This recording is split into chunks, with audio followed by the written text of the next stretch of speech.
Et sent nok til at invitere 200 TV MidtVest-seere på aftensmad. Vi udfordrer civilforsvaret. De tog handsken op og garanterede, at de i aften kunne hjælpe os med at sende fra et hvilket som helst sted i regionen. Helt tilfældigt valgt et sted, hvor pilen landede. Vi kunne også godt have ønsket os, at de kunne have garanteret, at vejret kunne være blevet godt. Men det kunne vi altså ikke få dem til at love. Men nu skal vi se, hvordan det gik med det, som de trods alt gik med til at garantere os. Derfor skruer vi tiden tilbage for at se, hvordan eftermiddagen er forløbet. Det har du fået. Det er godt. Så kører vi.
Det er sommer-tv.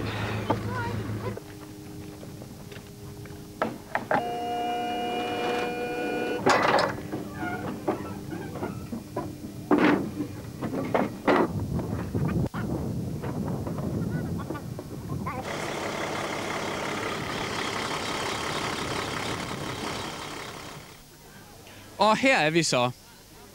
CF lovede os nemlig, at de sagtens kunne lave mad til de første 200 seere, der mødte op i Varhede. Og hvor mange er der så kommet? Ja, ser man sig omkring, så er der stadig til at få plads her på Rapsmarken. Men Nedergaard, hvor mange er der kommet? Har du et bud? Ja, vi har i hvert fald meget hurtigt udleveret de 200 billetter, og jeg tror nok 30-40 billetter ekstra kunne vi godt have udleveret. Så altså cirka 250? Ja, det er ikke meget galt, det tal. I skal jo... I betragtning af vejret, så er det trods alt godt. Jeg vil også godt sige tillykke med, at I klarede opgaven. Tak for det. Hvad er det, folk får serveret her bag ved os? Vi får serveret det, der hedder en midtvestgryde. Og det er ris, og der er sovs, og der er kød, og der er grøntsager. Smager ganske fremragende. Du har smagt på det og sikret til dig selv? Ja, selvfølgelig. Ja. Jo, det har jeg. Hvor meget kød og sådan noget bliver det egentlig brugt til så mange mennesker? Det er nu ikke overvældende. Det er omkring 30 kilo kød.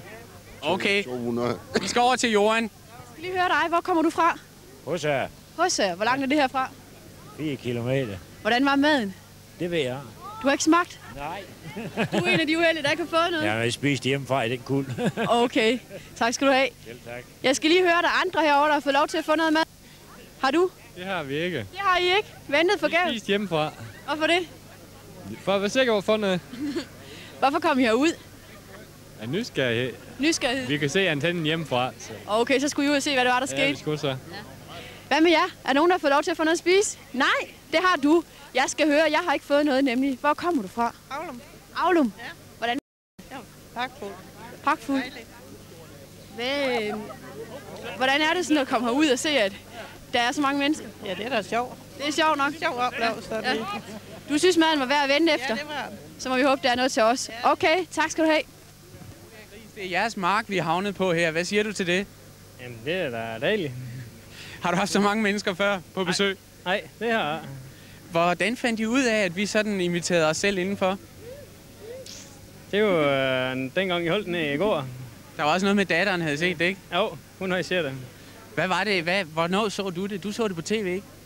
Ja. Vidste du godt, vi ville komme hjem til jer så? Nej. Men du så det jo her ved Varhede. Ja. Egentlig så er det jo vores post, Jens skyld, at vi er havnet her. Jens, hvad siger du til alt det her på styret, du har forårsaget? Jamen, jeg synes, det er helt i orden. Det kan være knibel godt ramt en mark her. Det kunne da være bedre. Nej. Hvad har du lyst til at sige til Jens, når han er skyld i det her? Jamen, det må han godt prøve en anden gang. Da. Okay, tak skal du have. Til Johan. Det er ingen hemmelighed, at vi i går, da Jens Post han skulle kaste vores pil, var ret spændte på, hvor den pil landede. Det kunne være gået grueligt galt, men marken her, det er faktisk et ideelt sted. Den var høstet, og ellers kunne vi jo have risikeret, at det var os, der skulle til at gøre det. Vi skal lige høre CF. Lennart Sørensen, hvor var det værste sted, den her pil kunne lande? Hvor var det værste sted for jer? Det værste sted, det ville jo nok være ude i et sumpet moseområde, hvor vi ikke rigtig kunne komme ud med vores køretøjer. Havde vi så måttet aflyse det hele, eller hvad? Nej, vi skulle nok klare situationen alligevel. Okay, tak skal du have. Har I fået noget at spise? Nej, desværre. Noget, I ikke har fået spisebilletter? Nej, vi kommer alt for sent. Hvorfor er I så blevet her? Ja, for at se, hvad der sker. Hvad siger du? Ja, jeg har heller ikke fået noget. Det var da ikke så godt. Er der slet ikke nogen her, der har fået noget at spise? Vi har fået noget at spise. Hvordan var det? Dejligt. Var det godt nok? Godt. Ja, vi har da set ham spille godt i 1,5 time. Må jeg godt høre, var I slet ikke tænkte I ikke på at lade være med at komme i det her regnvejr? Nej, vi synes, det var sjovt. Rent og skær sjovt. I synes bare, det var sjovt? Ja, så fik vi lov at komme op i en bil til, så vi spille godt i 1,5 time. Hvor langt væk fra er I kommet? Jeg kom fra Skibby. Hvad med jer? Fra Fældborg. Var I heller ikke i tvivl selv på grund af vejret? Nej, overhovedet ikke, men vi troede, vi skulle ind i en telt. Vi troede bestemt, at vi skulle stå herude. Ja, det kan jeg jo desværre ikke påtage mig. Det er jo CF, men vi skal give klagen videre. Vi har klaget. Hvad sagde de? De sagde, at de kunne stille så stor en telt op. Nej, det er jo mange mennesker. Det her det er også hyggeligt, men vi trænger til at komme hjem og blive varmt. Hvad med jer? Jeg skal lige høre, hvad med dig? Har du fået noget at spise? Ja. Nej, her er der. Ikke her? Kom du for sent? Yes. Hvorfor tog du herud? Jamen, det var fordi, jeg hørte i fjernsynet, at det var herude. Og du regnede så med, at du også kunne nå at komme? Ja, der kom jeg bare for sent. Hvor langt kommer du fra? Aulum. Okay, det er ikke så langt fra. Jeg skal høre, at der er nogen herfra, der kommer langt væk. Og vi kommer fra Temmering. Fra Temmering? Ja. Nåede I at få noget at spise? Ja, tak. Det her. Okay, det var godt. Jeg får nu at vide i min øresnegl, at sommeren den er forbi om nøjagtigt 30 sekunder. Vi skal nemlig til at slutte her fra Stubmarken i Varhede.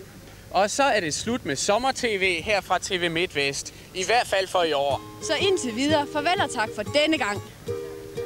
Regndråber drypper i mit hår, og regnvandet svupper blidt i skoene, når jeg går.